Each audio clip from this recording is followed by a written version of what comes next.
I meticulously rebuilt my life into an isolated fortress designed to prevent surprises after my brother's venture caused my absolute ruin. My apartment is quiet. Not peaceful quiet, but the deep, intentional silence of a room that's been soundproofed against the world. It's October and the city outside my window is alive with the rustle of autumn, but in here, everything is still. My life runs on a schedule now. 7:00 a.m. wake, 7:15 black coffee, no sugar, 7:30 market analysis. Every minute is accounted for, every object has its place. My single coffee mug is washed and dried in the moment I'm done with it. My keys rest in a small ceramic bowl by the door, never anywhere else. It's a meticulously organized existence, a life built like a fortress. It's the only way I can be sure there are no surprises. I've had enough surprises to last a lifetime. I'm 30 years old. By most metrics, I'm doing well. My bank account has a healthy number of zeros in it, enough to live comfortably without worrying. But I operate with a caution that borders on paranoia. I live in a modest apartment when I could afford a penthouse. I eat simple meals I cook myself. Every dollar is tracked. Every expenditure is weighed. This caution wasn't learned from business school. It was forged in the fire of absolute ruin. My savings took a massive hit to get me here, a strategic sacrifice for a non-negotiable outcome. Now I'm rebuilding brick by careful brick. Most people who knew me before wouldn't recognize this version of me. I was different back then. I was quieter, sure, but my silence was one of concentration, not of isolation. I was the guy in the corner of the room with a laptop, the one whose fingers flew across the keyboard while my brother worked the crowd. My world wasn't small and sterile. It was a sprawling, chaotic universe of code and possibility, a universe I shared with one other person, my brother Lucas. An alert pops up on my monitor. A calendar reminder I forgot to delete years ago. Young Innovations, founding anniversary. 4 years. It feels like 100. My finger hovers over the dismiss button, but for a moment I let the memory in. I let the silence of my apartment be broken by the ghosts of the past. 4 years ago in 2020, the world was a different place. I was 26 and my brother Lucas was 28. We weren't just brothers, we were partners. We were a unit. Young Innovations wasn't born in a sterile boardroom. It was born in the cramped two-car garage of our parents' house, amidst lawn equipment and boxes of old holiday decorations. The air smelled perpetually of stale coffee, cheap pizza, and the hot electric hum of overworked computer hardware. It was the best smell in the world. Lucas was the lightning. He was 2 years older, and he had this incredible energy, a charisma that could fill any room he walked into. He had a smile that could disarm venture capitalists, and a handshake that felt like a signed contract. He saw the big picture, the market trends, the pathways to profit. He could talk for hours, weaving these incredible visions of what our company could become, making people believe in a product that at the time was little more than a few thousand lines of my code. He was the voice, the face, the unstoppable force. And I was the thunder, the quiet, rolling power that followed. I was the one who made the lightning mean something. While Lucas was out charming the world, I was in that garage sometimes for 18 hours a day, turning his grand visions into functional reality. My world was the cool glow of the monitor, the rhythmic click of the keyboard, the quiet satisfaction of a complex problem resolving itself into elegant, efficient code. I didn't need the spotlight. I didn't want it. I just wanted to build. And with Lucas, I felt like we could build anything. I remember the day we got our first office space. It wasn't much, just a small rented room with scuffed floors and a window that overlooked a brick wall, but to us, it was the top of the world. We celebrated with a single expensive bottle of champagne that Lucas insisted on buying, drinking it straight from the bottle because we hadn't thought to get glasses. We stood in that empty room, the echoes of our laughter bouncing off the bare walls, and we laid out our plans on a giant whiteboard we dragged up 3 flights of stairs. He'd pace back and forth, gesturing wildly, sketching out sales funnels and marketing strategies. "Waylon, imagine it," he'd say, his eyes wide with excitement. "In 5 years, every company on the Fortune 500 list will be running our software. We're not just building a product, we're building an empire." And I believed him. I'd be sitting at a folding table with my laptop already mapping out the next software module, and I'd look up at him, this force of nature, my brother, and I'd feel this profound sense of certainty. We were yin and yang. He was the sales, I was the substance. He was the promise, I was the proof. Every late night, every sacrificed weekend, every ounce of energy we poured into young innovations felt like an investment in a shared inevitable future. We were the young brothers. It was us against the world, and for a long time we were winning. Our bond was the bedrock of the company. He'd come back from a pitch meeting exasperated, and I'd know exactly how to break down a technical concept for him so he could explain it to non-tech investors. I'd hit a wall with a piece of code completely stuck, and he'd drag me out for a beer talk about anything and everything else for an hour. And somehow, by the time we got back, the solution would be clear in my head. He protected me from the business headaches, and I protected him from the technical nightmares. It was a perfect symbiosis. I trusted him with my work, my future, my life. He was my big brother. The memory fades. The echo of his laughter is gone. I'm back in my silent apartment. The calendar notification is still there, a digital tombstone. The contrast is a physical blow. The warmth of that memory makes the cold reality of my present life feel even colder. The vibrant, chaotic energy of our shared dream has been replaced by this sterile order. The partnership is gone. The brother I knew is gone. All that remains is the name, Young, a name he once said we'd put on the map, a name he made synonymous with betrayal. I look at my reflection in the dark screen of the monitor. The face looking back is tired, but the eyes are clear. They're not the eyes of the 26-year-old kid who dreamed of building an empire in a garage. They are the eyes of a 30-year-old man who had to tear one down. I finally move my mouse and click dismiss. The notification vanishes. The screen goes back to my work. The past is put back in its box. The fortress walls are secure again. The silence returns no longer a void, but a shield. It's the silence of a man who works alone, who trusts no one, who has learned the brutal lesson that the only person you can ever truly count on is yourself. And it's the silence of a man who knows with absolute certainty that justice has been served. Justice is a result, not a starting point. It's the final sterile answer to a messy emotional question. My starting point the day the world as I knew it ended was 11 months ago, November of 2023. Before the silence and the order that followed, there was chaos. A beautiful, brilliant, electric chaos. The glorified closet we called the offices of Young Innovations was buzzing. The air was thick with the smell of stale coffee, the hum of overworked servers, and the palpable thrum of ambition. We were on the razor's edge of everything we had ever dreamed of. 4 years of sleepless nights, instant ramen dinners, and relentless obsessive work had all led to this single moment, the final stages of our Series A funding round. This wasn't just money, it was validation. It was the key that would unlock the next level, transforming us from a scrappy two-man startup into a real honest-to-God tech company. It meant hiring a team, getting proper equipment, and finally moving out of that cramped space for good. For me, it meant the resources to finally build the architecture I had mapped out in my head to scale our creation without compromise. For Lucas, it meant the world. He was a man possessed. I'd never seen him so alive. He lived on his phone, pacing the length of our small space, charming venture capitalists and weaving narratives of inevitable success. He was a master storyteller, and our company was his greatest story. He'd hang up from a call, a triumphant grin on his face, and clap me on the shoulder. "They're biting, Waylon. They see it. The pitch is perfect. The numbers are solid. All we need is for you to blow them away with the demo." And that was my world. While Lucas conquered the boardrooms, I lived in the code. For weeks, I had been refining, optimizing, and polishing our software until it was flawless.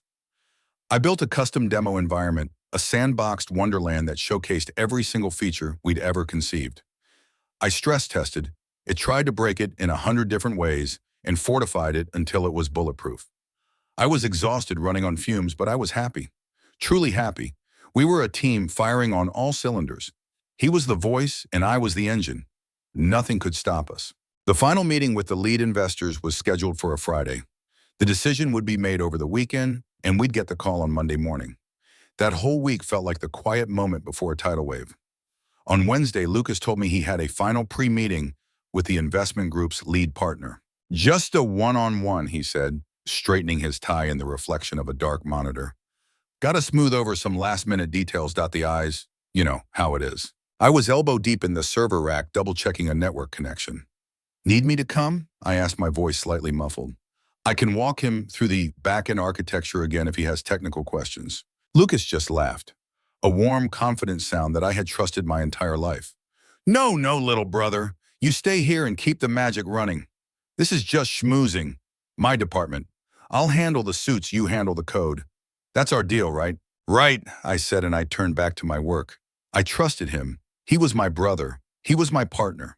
The thought that he would be doing anything other than fighting for our shared dream was at that moment literally inconceivable.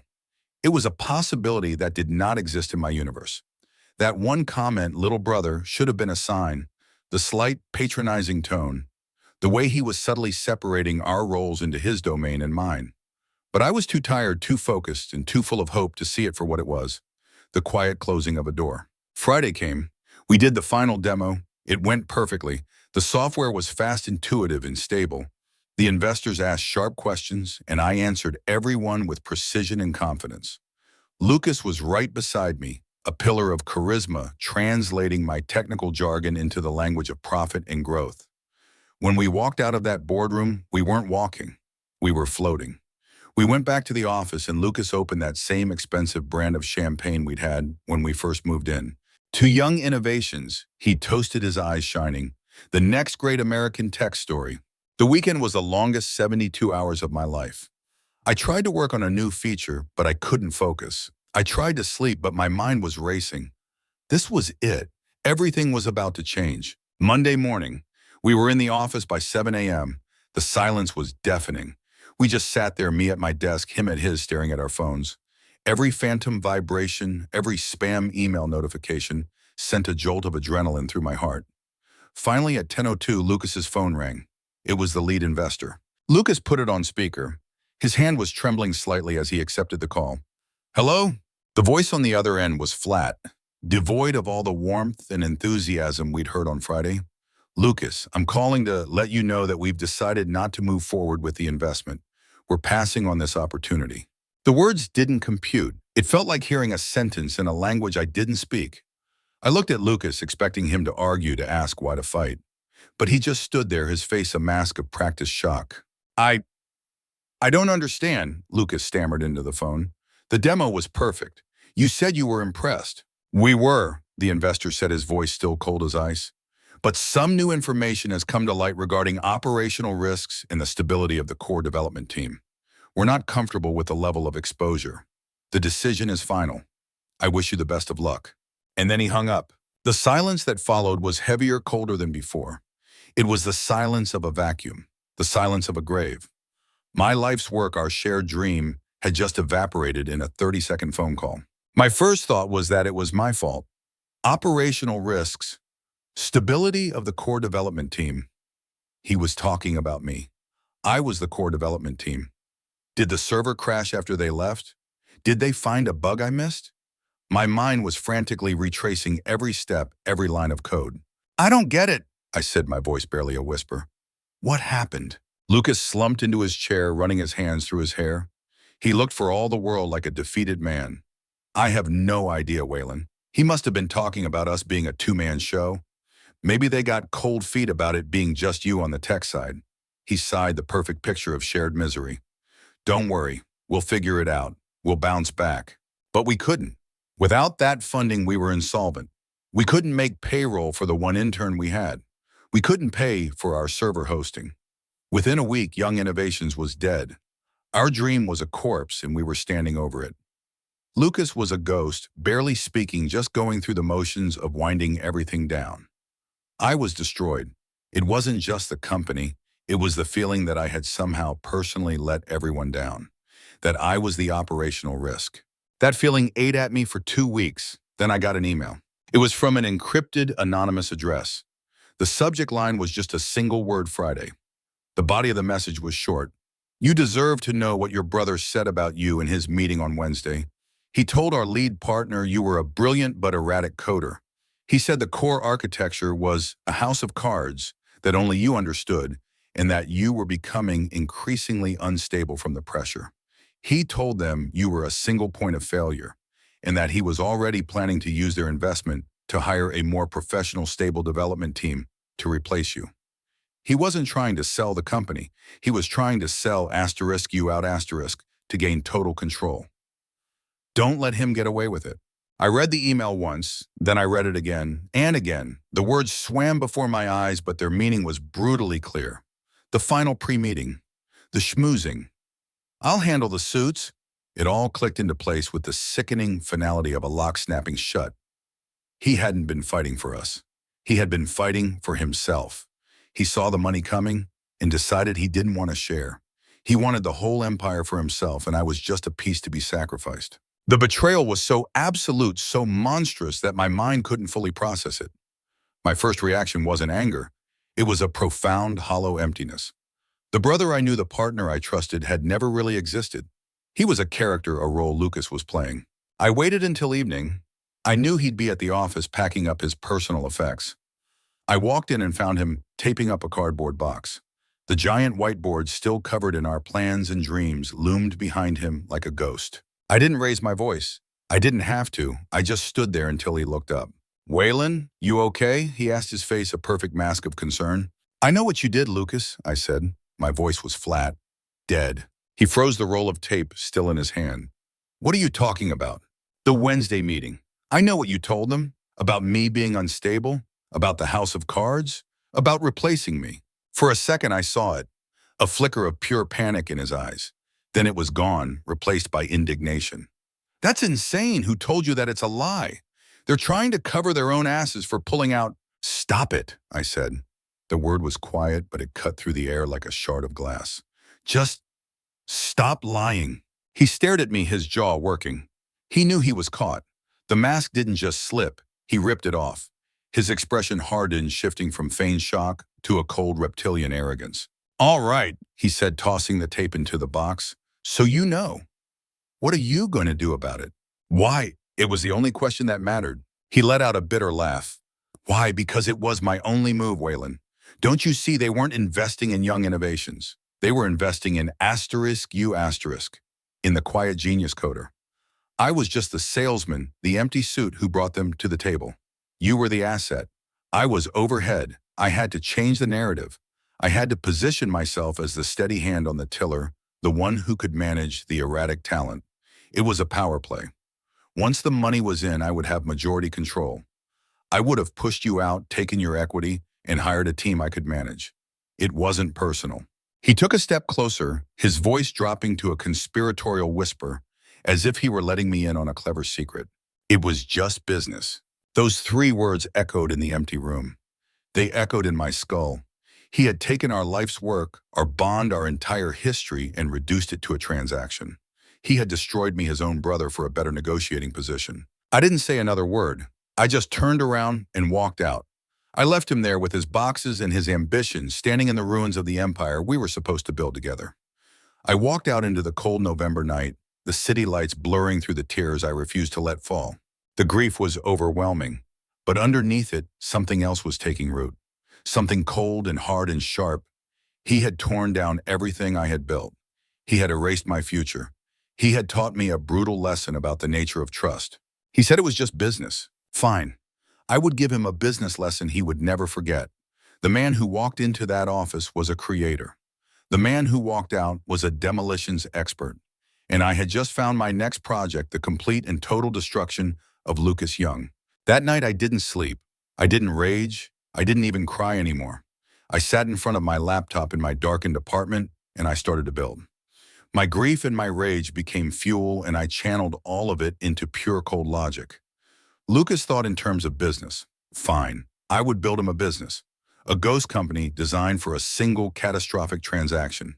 By December 2023, just a month after the collapse of Young Innovations, I had drained a significant portion of my remaining savings. But it wasn't on fancy lawyers or private investigators. It was on something much more elegant. Through a specialized anonymous service based out of Delaware, I legally registered a new company.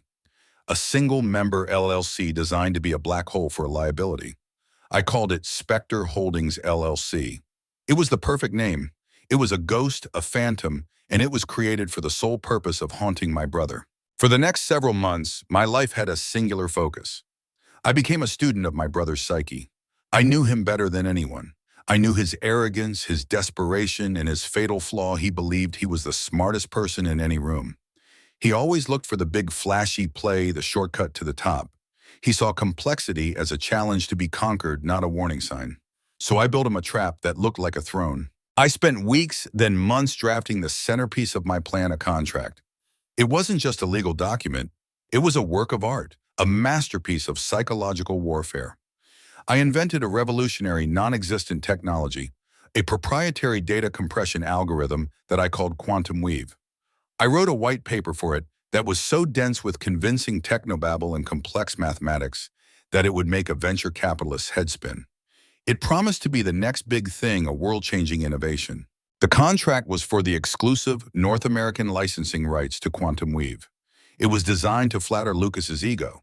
It was an exclusive opportunity offered only to a handful of visionary investors with the guts to move fast.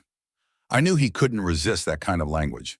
But buried deep in the boilerplate, in the carefully structured clauses and subclauses, was the poison pill.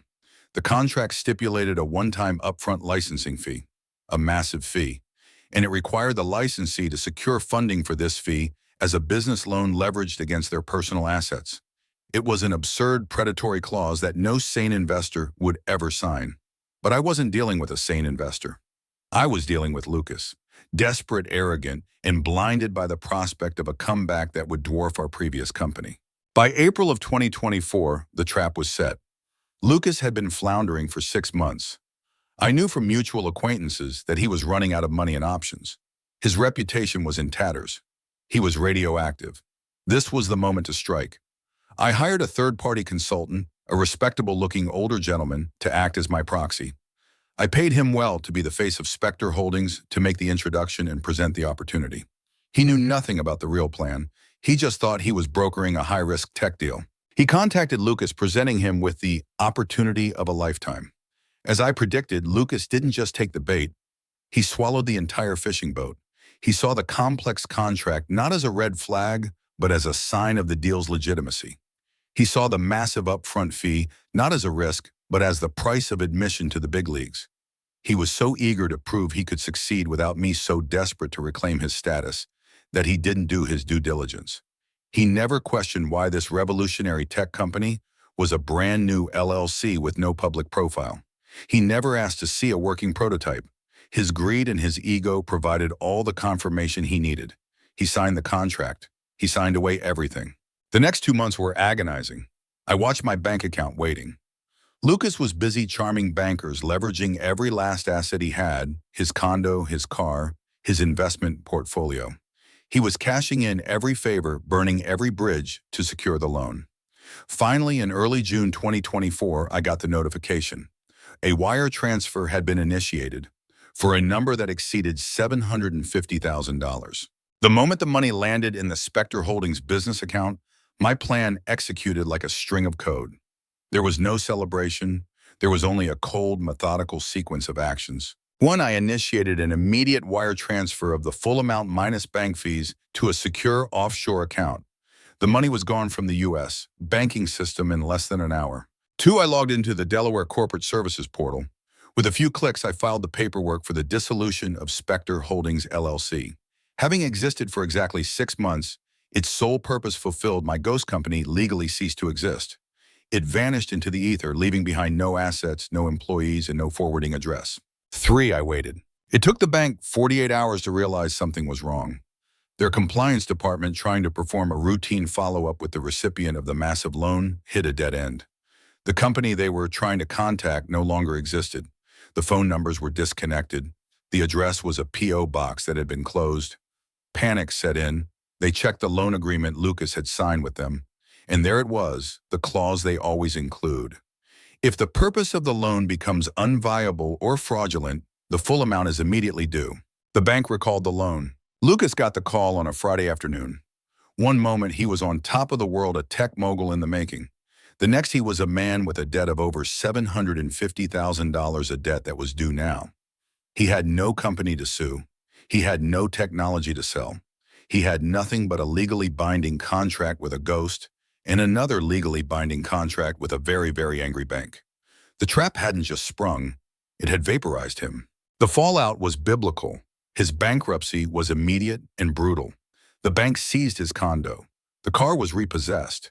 His brokerage accounts were liquidated, but it wasn't enough. He was still hundreds of thousands of dollars in debt. Collection agencies started calling at all hours. Legal notices were plastered on the door of an apartment he no longer owned. His name, once associated with a promising startup, was now synonymous with catastrophic failure and financial ruin. He was a pariah. The business world is small, and stories of implosions like his travel fast.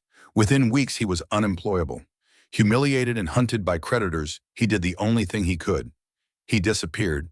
He abandoned his life and went into hiding, a ghost of a different kind. I watched it all from a safe, anonymous distance, tracking the public bankruptcy filings of the property auctions. Every notice was another nail in the coffin he had built for himself. I felt no joy, only a grim, quiet sense of balance restored. He said it was just business. This was the cost of doing business. Which brings me to today. It's October 2024. The air is crisp, just like it was that night he confessed everything. My life is quiet now. I live simply. The money from the loan sits untouched, a grim trophy I have no intention of spending.